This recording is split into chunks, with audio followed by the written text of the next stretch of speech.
Hey guys, how's it going? Jason Sensational here, and today I have a deck guide for one of the strongest and probably most versatile decks in this current meta, and that is none other than Demacia Aesol, also known as Dragons, also commonly seen as Shyvana Aesol. It is a very strong Demacia target deck that has been doing really well with the prevalence of decks like Threshnosis as well as Azirellia Azir, and I'm happy to show you guys how exactly you want to think about playing this deck if you want to bring it on ladder. But without further ado, if you enjoy the content, if you enjoy the deck guides, please leave a like and subscribe, as well as a comment telling me what you've learned from this video. But without any further ado, let's just jump right into it. For the deck list that I have shown in this video, you'll see the following split of 1 Zoe, 3 Shyvana, 2 Aesol, as well as a few other 1 of 2 of cards that are really just pretty flexible attack cards. The core of these decks will remain roughly the same, mainly being the dragon package, but you'll see some other like one-ofs like Sunburst, Judgment, some units all thrown in there. There's a very wide variety of ways you can build this deck, but this is the version that I have played for this video. Currently I am on 2 Aesol, and slower metas, if there's a lot more target, you can jump that up to 3, and then that leaves 1 champ slot that you've seen people with slotting like Zoe or J4, depending on how you really feel. But the core of the deck is revolved around the dragon package. You have Shyvana, you have Screeching Dragon, you have Eclipse Dragon, as well as Aesol, and of course you have Dragon Chow and Dragon's Clutch as your support cards there. You want to try to play a very mid-range style deck, trying to play strong, powerful units on curve, while having your cheap combat tricks such as Sharp Sight and single combat to really effectively fight for board, as well as stabilizing through really abundance of lifesteal, as well as scaling throughout the mid game with a lot of your Fury units. Of course, in the late game we have Eclipse Dragon into Aesol, which is, I don't have to tell you guys how strong of a combo those two cards are. So let's just take a moment to talk a little bit more about win conditions with the deck. I think that when people think, or immediately when people see an Aesol deck, their first point of thought is, okay, I just play for Aesol and then I level up Aesol and I win the game. And that's definitely not a wrong assumption to make. Aesol is the strongest late game power bomb or just value engine, should you get to that point. But that's not to scoff at what Shyvana really does for this deck. I think that in this meta in particular, Shyvana just plays a really key role as just being this mid-game kind of domination. Just a 4 mana drops down. It drops down early enough to just start pressuring down your opponent, but what it also does is it really helps to scale your mid-game threat. When you have Shyvana leveled up, which isn't that hard to do if you have Dragon Chow and then Shyvana strikes it and then you attack and then you just need to attack one more time to level up Shyvana. Because right now a lot of decks don't actually have good ways of dealing with Shyvana. And if they can't deal with Shyvana reliably, your Shyvana is just scaling. You attack and you gain +2/+2 on that attack. You have the Fury keyword, they're kind of forced to block, and you just keep scaling your dragon. And you start generating a lot of value through your removal options. You get a fleeting strafing strike in hand, and this just helps you to pick off your opponent's board while, healing your dragon cards, scaling with your Fury cards, and just being overall really pressured your enemy's life total. In some matchups, like especially Shyvana or especially Azirellia, as well as Threshnosis, just having a leveled up Shyvana on curve can just really shut down their game plan. What makes this deck very, very powerful in our current meta is that it's just very versatile and can do well, not like super great, but very well into most matchups. You have cards you can mull for aggro, you have a lot of lifesteal to stabilize for the mid-range matchups, you have your dragons, you have your Fury keywords to help you scale, and of course no one can contest your value through Eclipse Aesol. And of course, just some very simple mulligan advice based on the different matchups you see. For aggro, you want, of course, mulligan for your early drops. You have cards like Blue Sentinel, your other 2 drops like the Challenger, the 2-cost Challenger, Lauren Protege, and of course cards like Solari Sunforger, as well as the Fangs as your lifesteal stabilizing options. For your lifesteal cards, you often want to be using them to attack. You rather want to be playing them on your attack in order to guarantee that you gain the lifesteal from the strike. or you want to keep it up with a card like Single Combat or Concerted Strike to get double value out of your lifesteal cards on that turn. For the mid-range games, you definitely want to be playing for your, of course, your mid-range units. Those are mostly your dragon cards, which help you scale throughout the mid-game with their Fury keywords. So you're looking for cards like Dragon Chow, Shyvana, Screeching Dragon, as well as some combat tricks that help you just gain some very favorable trades, such as Sharp Side and Single Combat. And of course, when you queue into a game where you know that you're just playing to outvalue your opponent, it's not wrong to keep Eclipse Dragon and Azul in your starting hand. This is pretty common in the mirror matchup against another Dragons player, where if you see Eclipse Dragon and Azul, or rather you want to be the player who is playing Eclipse on 7 and Azul on 8. Oftentimes they aren't going to pressure you too much on the first few turns, and you can just rely on your natural draws to kind of fill out your turns 4-5 curve into your 7-8 Eclipse Azul. And so if you know that you are going to be playing for that late game value, I would feel comfortable keeping Eclipse Dragon as well as Azul in my hand. But of course, any like good value card like your Fangs, your Dragon's Clutch, and even Shyvana is really good to keep in the mulligan for that kind of game. One thing that particularly surprised me when I started to play more Demacia Azul decks is that Azul will level up much more often than you actually think it will. Since the nerf that Azul got bumped to 25, and when Azul Demacia wasn't seen that much play, I didn't realize this beforehand, but after playing a lot more, this is actually something that happens probably in the majority of the games where I actually get to play Azul. And knowing that you can level up Azul as a genuine win condition, because when you level up Azul, you practically win the game. But in order to level up Azul, that requires you to play slightly different. Of course, the best way of getting Azul out is playing Eclipse Dragon into Aurelion Soul, and this is already providing you with 17 attack on board. If you're attacking on the same turn, you can use your big Fury Dragon to get 1 or 2 more through the Fury proc. But something very important to keep in mind when you are playing for the Azul level up win condition is that you don't want to be trading down your board if you can help it.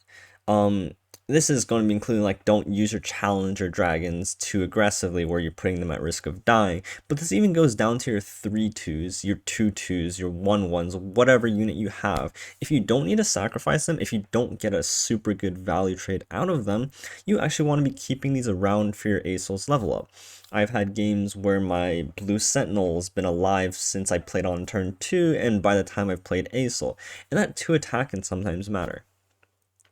Because what's going on when you are keeping your board around and you're playing inevitably for Azul, your opponent's actually forced to remove your units react proactively, because if they don't, your Azul flips and you win the game, right?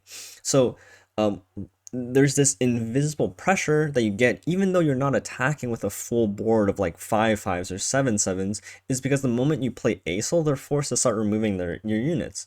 And if they're not removing your units up to the point you play Azul, then they're likely not going to have the mana in one single turn to stop your Azul from leveling.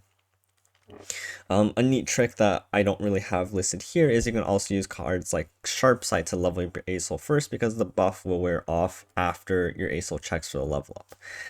But in matchups where you know that you can play for this Azul level up, you can often just pass on your attack tokens if you think you're burning your opponent's mana very effectively and you just have Azul in hand ready to jam it down onto a wide board to level it. You can just take your time and wait for your opponent to do things first so that you can play a little bit more reactively, because as you know in Legends of RuneTerra, reactivity is just king.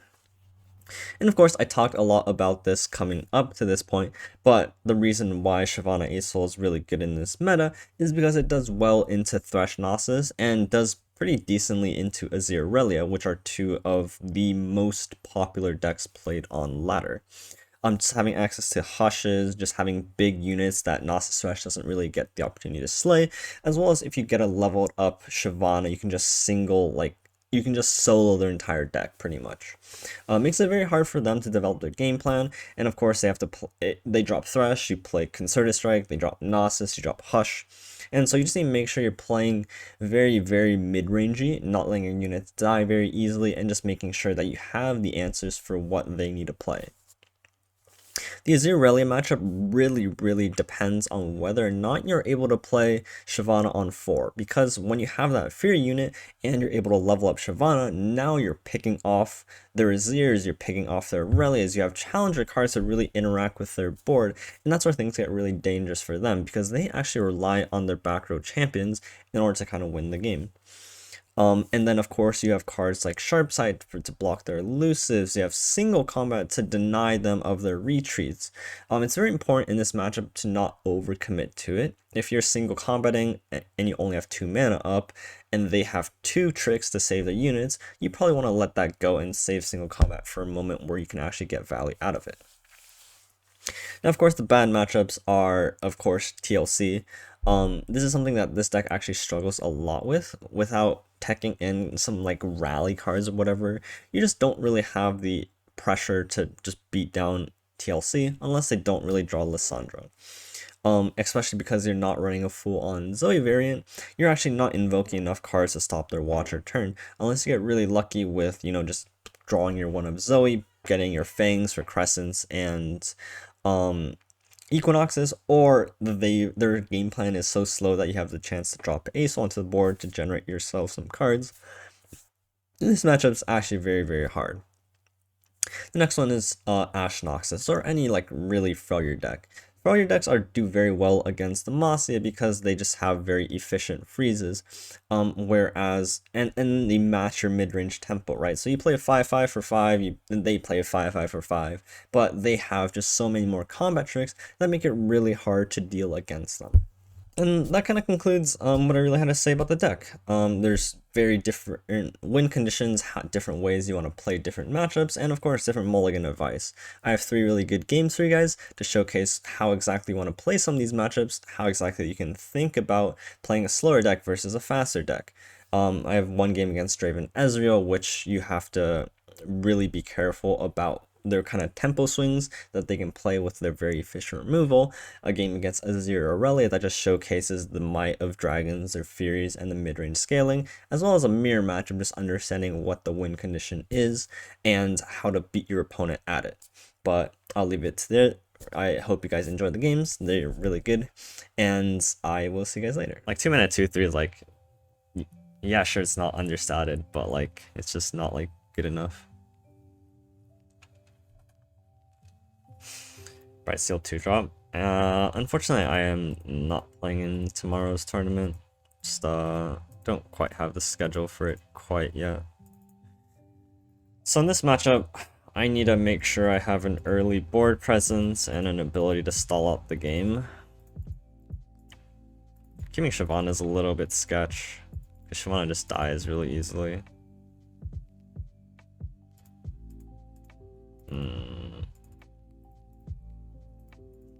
If I were playing it, what lineup would I bring? That's a tough one. Probably some lineup with Demacia Targan, Thresh Gnosis, and then like a 3rd deck probably. Hawk, what's up, man? Alright, stay up with me for another 4 hours as I hit Masters. Sharpsight not good against Ez Draven. Culling Strike on Shyvana. Yeah, it's alright.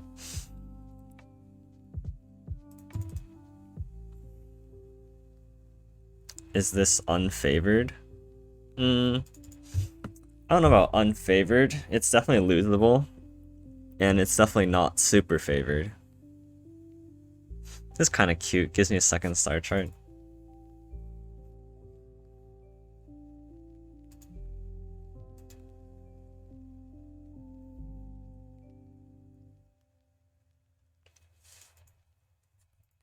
I think I'll pass here. Like, I win late game, and he has to apply pressure, right? That's my LP right now. We just hit D1.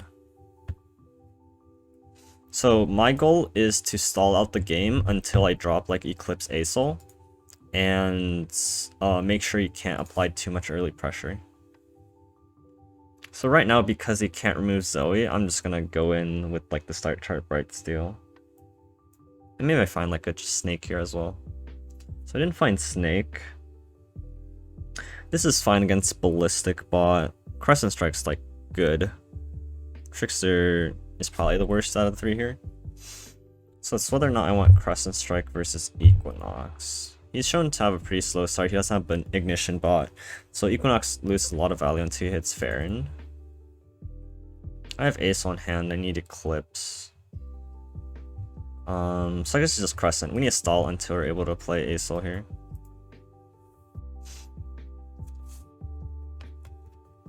As Draven slightly not favored into every deck. True words have not really been said. Yeah, that's annoying. I guess I didn't need to do that. We will take the trade, or do we? We have Crescent, so I guess we don't need to. Okay, that draws me. Nice. This stack's fine with me. He doesn't develop. He doesn't have much going on for him here. I can play this, or I can just drop Blue Sentinel. I always want to be developing board, but I don't want to play into like the obvious like Tri-Beam or Thermo Beam, right? As Draven wins into some versions or Azirellia, all aggro decks overwhelm most meme decks. I mean, yeah, it's not a bad deck. Anyone says as Draven's like a bad deck is probably not correct, but it's definitely not like the strongest deck either. I think that like they can easily just like, if they draw like 2 Flocks, 2 Tri-Beams, they just win. Like Flock is such a strong card in this deck, against this particular deck in particular. So again, we want to find Eclipse Dragon on 7 and have it Daybreak, but also not fall too far behind. In this case, it's developing Shyvana or something else, but in this case, I can always spend the mana here. Nice. Alright, we got what we're looking for. And we will eat Ballistic Bot for free. And then he can't, oh, okay, damn. I was gonna say he couldn't, like, Flock on top, but this is fine. For the most part. So this turn we have Crescent Strike, next turn we have Eclipse into Acel. We also have the Concerted here. Tri-Beam for 5. I can Sharp Side protect this, or I can just Crescent Strike whatever comes out. It's so likely he has like Flocks.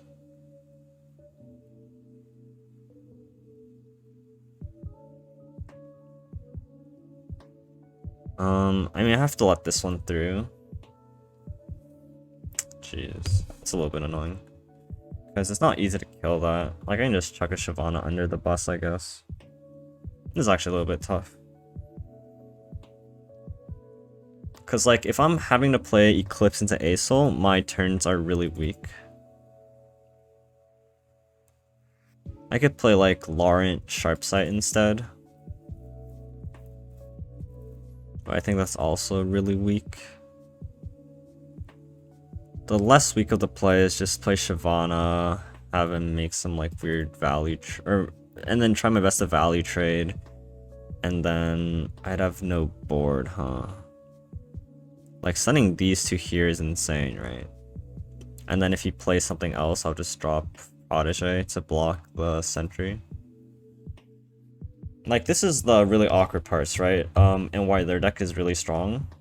Because you're kind of forced in, like, weird positions where you don't want to be playing Eclipse Acel, especially when you don't have, like, a board to support it, because they can just go a lot more wide on you, or just play, like, 3-mana Cure Eclipse.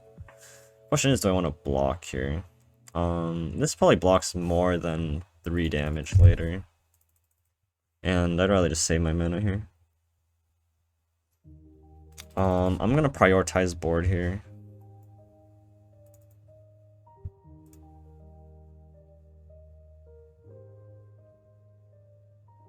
A little bit awkward. This turn is guaranteed Screeching. We're gonna make the trade here first. We're never going to attack with Screeching Dragon because we don't want to put it into a situation where we can just like flock it for free. And we just want to trade down his board here.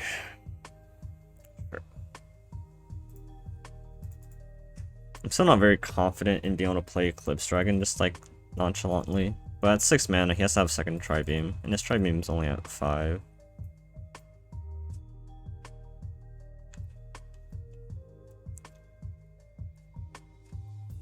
That's fine. We have Sharp Sight.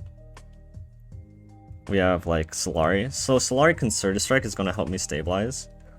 Double Solari is like insanely good. We don't have to play Aesol this turn, which is nice. What makes it awkward is that if we play Sharp Sight, we can't really play anything else. We probably want to Daybreak these, but we also want to save the Concerted Strike with this, right? So I don't mind just Sharp Sighting plus Solari this turn, going into like Sunforger, something next turn. What's up? Gaguman, thank you for the follow, man. Mr. Bear, what's up, dude? Aesol's insane interfering. Yeah, I didn't say that. Still taking a little bit of damage here. But we'll have Solari into Concerted, and hopefully that tries to win us the game. Yo, I also heard you're sick at playing Z decks. Interesting. Alright, here's the interesting thing. Like, we don't actually have to play Aesol next turn. We don't even, if we're not playing Aesol next turn, we don't need to play it for 8 mana. But at this position, I'm just like fine passing as well. Sure. Yeah, exactly. But like, I'd rather him burn 8 mana than me playing Shyvana. I'm just trying to gauge like how awkward his hand is. So he doesn't have Farron, which is the best news for me. Which means I just want to play Solari into Concerted next turn. And that means I can play Aesol in 10.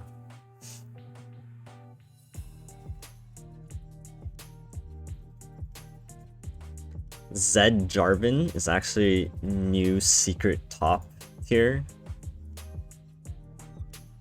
Why do I feel like I doubt that? So my instinct tells me that that might not be correct. Oh, that's an insane draw. Why didn't we block bot? With what?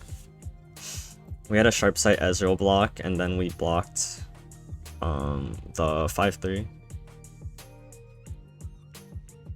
Alright, so we have double Solari here. We just need to stabilize before we play Aurelion.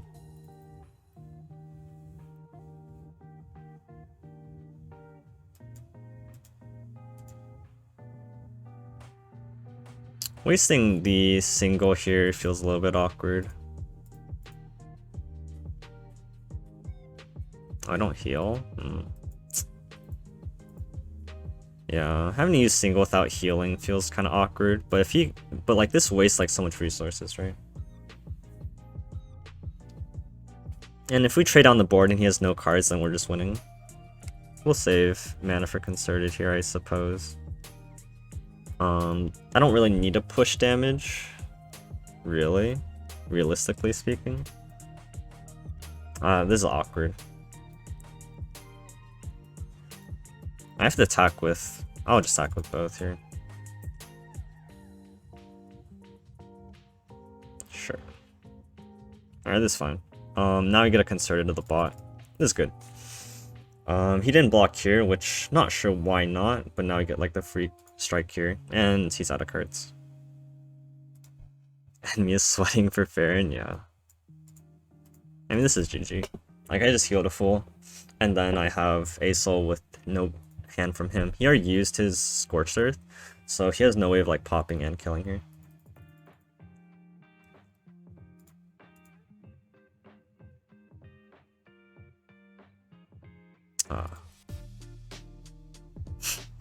Alright, pushing 7, no Farron.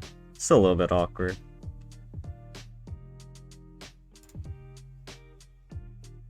So if he has Farron, we still have Solari. Okay.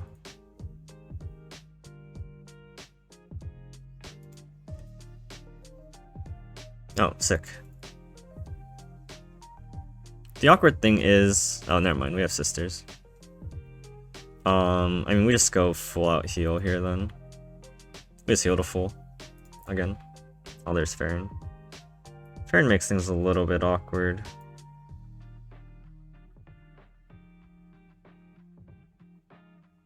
I just play Sisters, right? Yeah, Sisters is fine. Just get some chip damage in. He has to trade down, and I'm pretty happy doing that. He can't, like, attack with Farron. Or rather, he could, but it doesn't get through, right?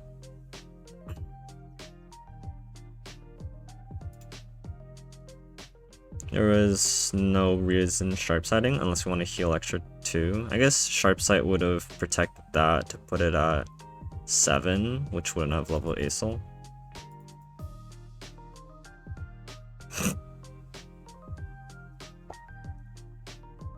It's a decent card.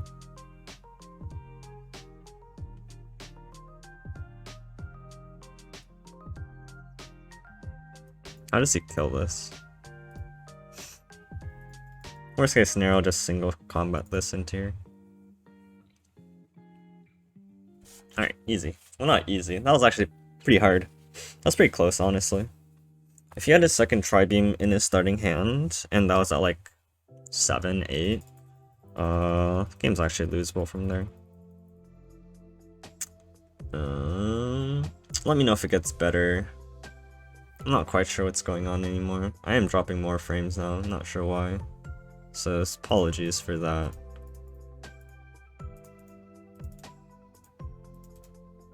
Screeching's probably too late. I just want to find Shyvana early game. Yeah. Oh, nice. Oh, sick. This hand's sick. My frames are still going up. God draw. See you later, man. Good luck. Good luck tomorrow. Bad country. Alright. Well, welcome back if you are. Deus on 2. If I can reach Masters, you can see. I'm not worried about reaching Masters. I just want to hit it tonight and get it over with.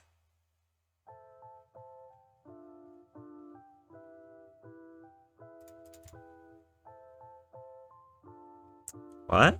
Interesting.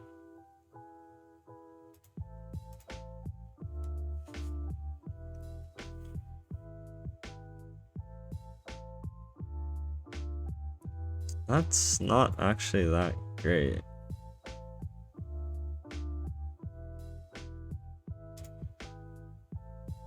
Shapestone trade. Letting him Shapestone trade is a little bit weird, but I did have Hush, I guess. Remembrance second Radiant's weird. Radiant Guardian's always kind of awkward. I don't really like it that much. This blocks. Oh, is it gonna stream crash? Hope not. Someone let me know, please, if there are any more issues. Ooh, really? I apologize in advance. I'm not quite sure what's going on. I've been dropping frames recently, and maybe it's just because I have Spotify open. Wait, it's fine from my side.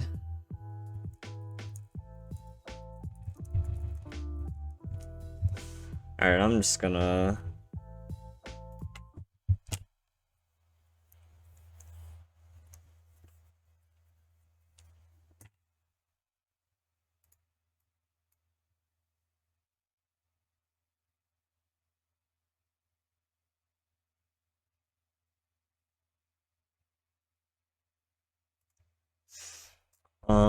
anyone back? Stream hanging here too? See spinning circles? Ooh. Jesus.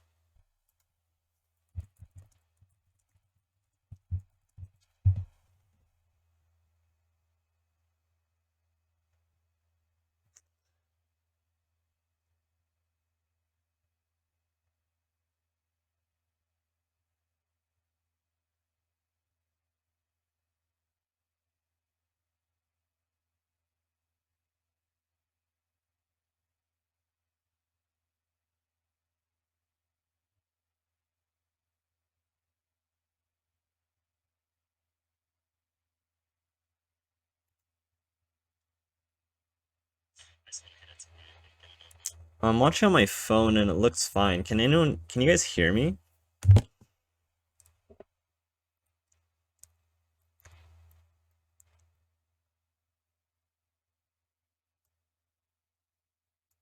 Can I get confirmation if anyone's able to just hear me? That's probably like the best place to start, I guess.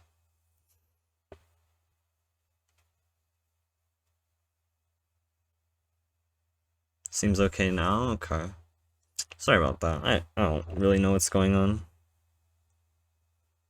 Stream's back? Okay.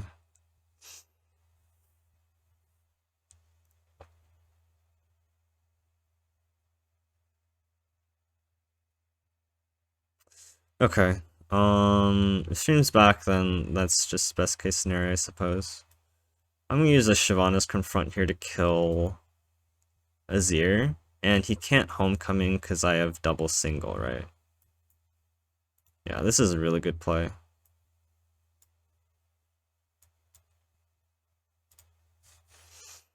Okay. Yeah, sorry about that. Don't know what's going on, but hopefully it stays fine here. I see I dropped like a good amount of frames.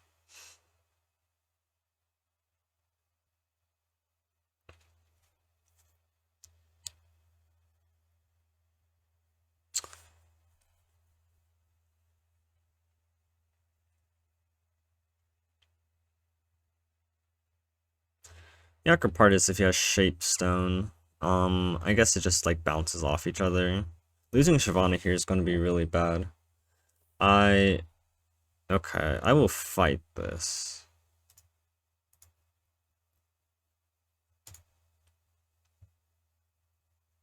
Oh, he's like almost dead. I think this is worth. It could be trolly.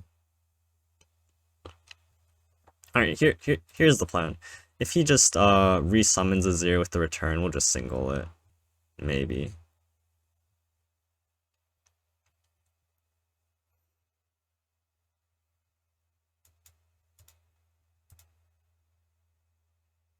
Yeah, that seems fun. We have Concerted in hand. We have another strike if we need it. He's at 4 health. I think guys are sticking around. Sorry about the technical difficulties. Oh, sick. Whew.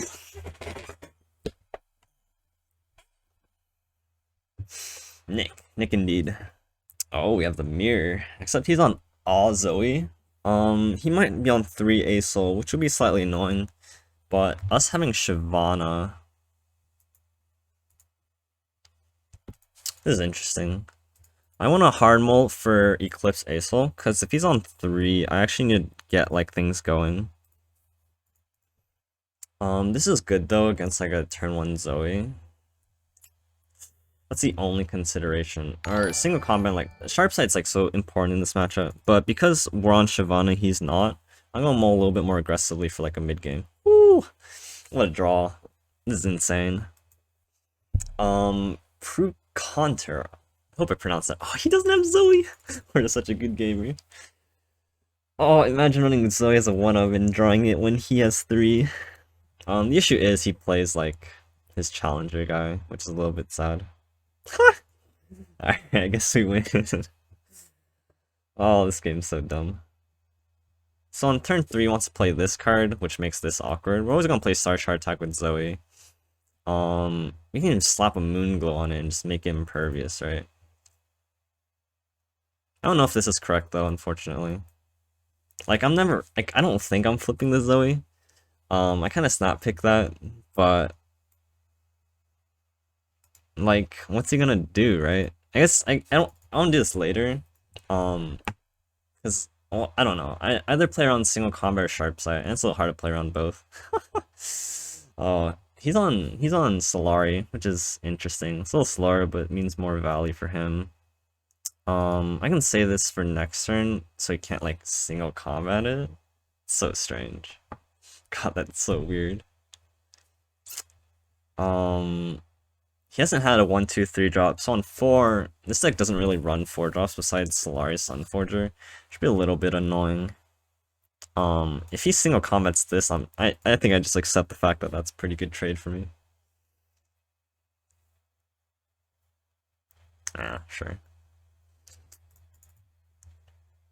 I don't know about that one.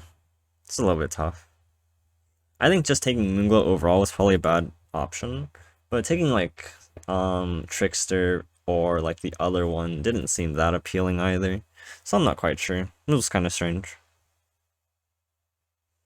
I would have really liked to play Dragon Chow before I play Screeching Dragon, so I might just slow play this turn and like play another Larn, just like Value Trade down his board. I get punished by Crescent Strike, but that's just like really low tempo. Now that I've drawn second Screeching, I think my play has changed, because I can just play like Chow into Screeching next turn, and getting the buff here to 5 is just so important. Again, I can just Value Trade on his board. This does nothing. This does mean I have to go like this, and if he has like double Sharp Side, then I get kind of wrecked. We're just hoping that he doesn't have double. It'll be a little sad if he does.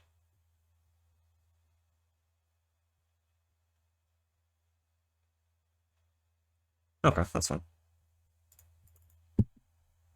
So he's down 2 singles, which is kind of huge. It's like singles so good in this matchup.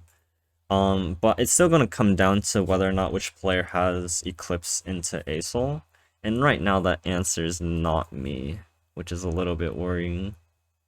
That's also really annoying. That means we can't play Chow this turn, which is definitely annoying. We need to take Messenger here because we need to find Acel.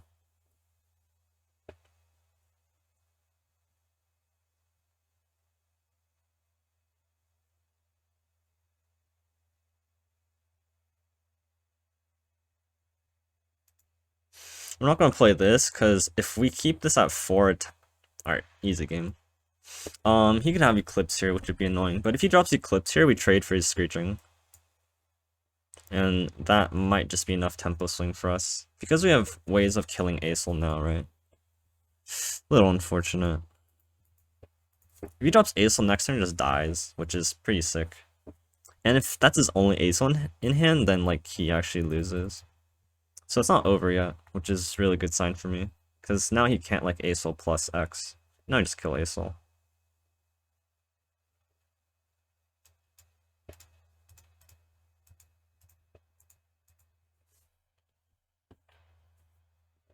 And we have a dragon that challenges his Eclipse, and then we have our Acel of our own.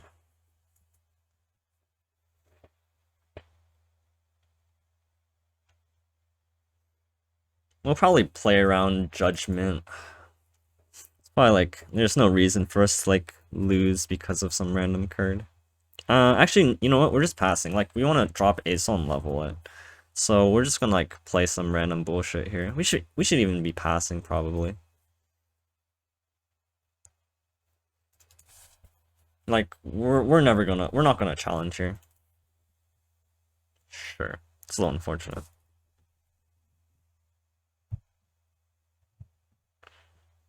We just want to develop boards so that Acel has a higher option of leveling. And if we go wide and we find like a whatchamacallit, like the 7 mana card, then like we're pretty balling as well. And now if we both have Acel, like we're in this equal spot. Jeez. It's a little unfortunate. Didn't really find what I wanted, but Supernova is just decent, I guess. I can like hush Supernova, which I'm gonna do, because like if I kill Acel again, what is he gonna do, right?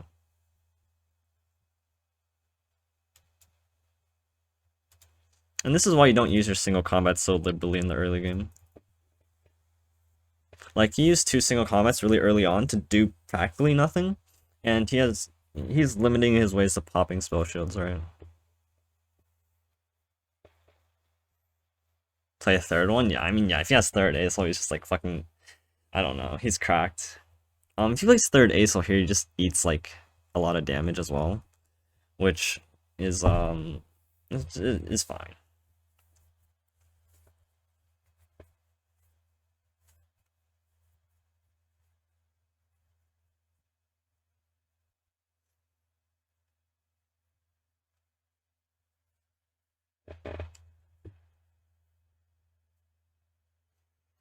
Yeah, if he has third ace, so we just like, I don't know. Like, it's fine as long as he doesn't kill our ace, which is the main takeaway here. He could have like a concerted single again, or like hush single, but he have to have like third single, or like a concerted of sorts.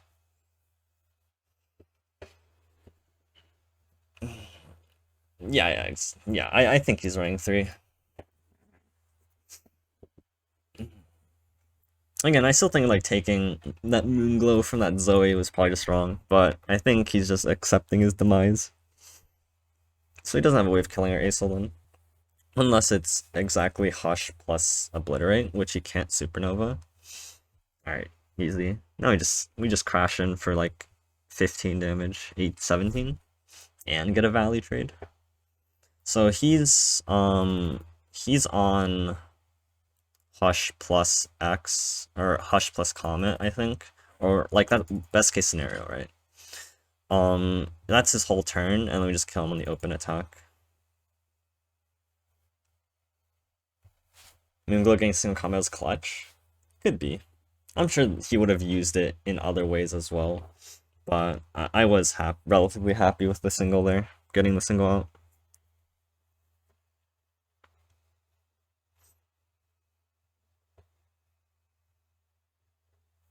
Alright, so this is GG. He has no way of killing our Aesol. We're going to flip Aesol next turn.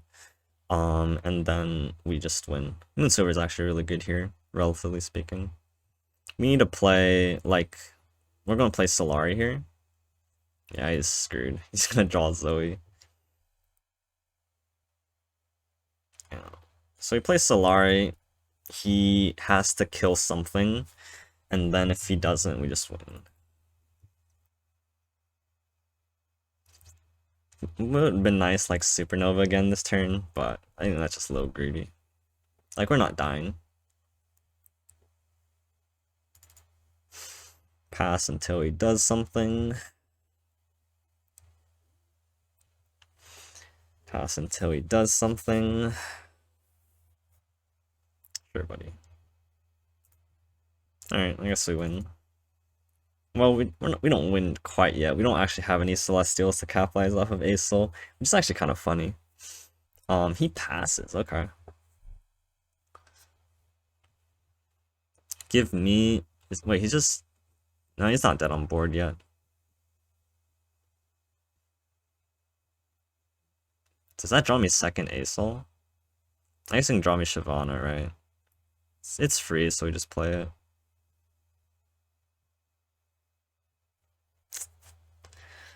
We're always developing because we have Supernova to blow up big things.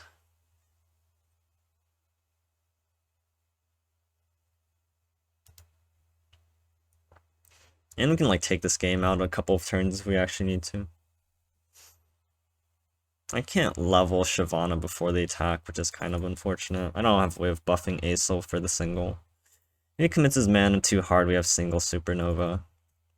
And if we just play out 3 challengers, we challenge all his lifesteals to the end, and we probably just win as well. I think him not developing there is probably wrong. I guess we only need 2 challengers. So like, he has to do something here, right?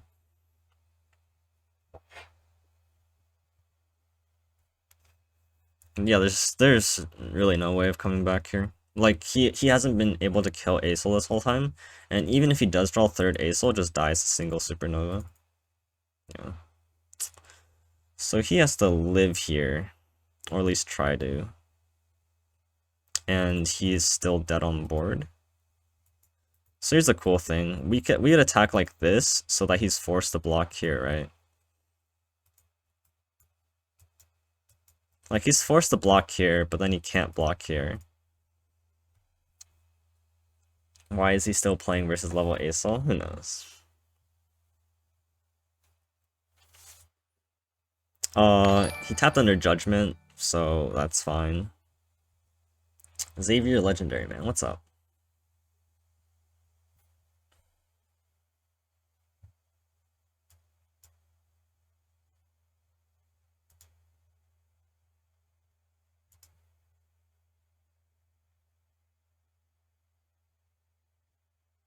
How much do I care about Shyvana? Like, is it worth a single combat?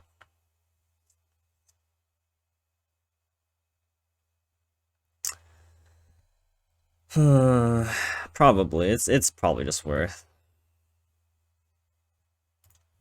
The reason it's worth is we get strafing strikes off of Shyvana to pop future spell shields. And that's the only reason why I'm holding single combat.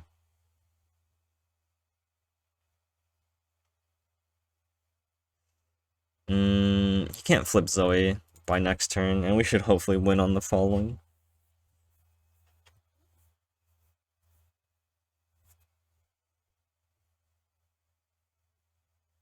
Might as well just drop Radiant, I suppose. We'll make hand space in case we hit like a Living Legends. I guess we can always make hand space later because it costs 0. Nice one. Alright, that's a bad one though. Oh hey, we drew another single combat. Jeez. I mean, just kill that then.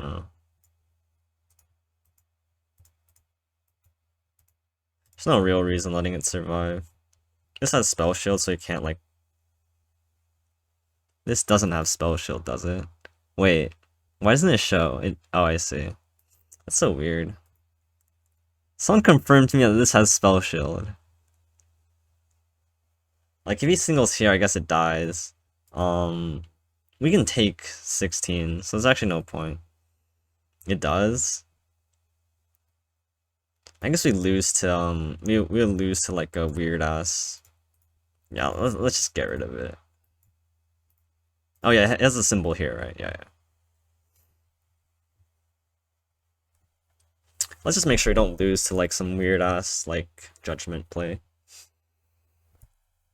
I guess we would have had like single plus strafing strikes, so we wouldn't lose to it, but might as well safe than sorry.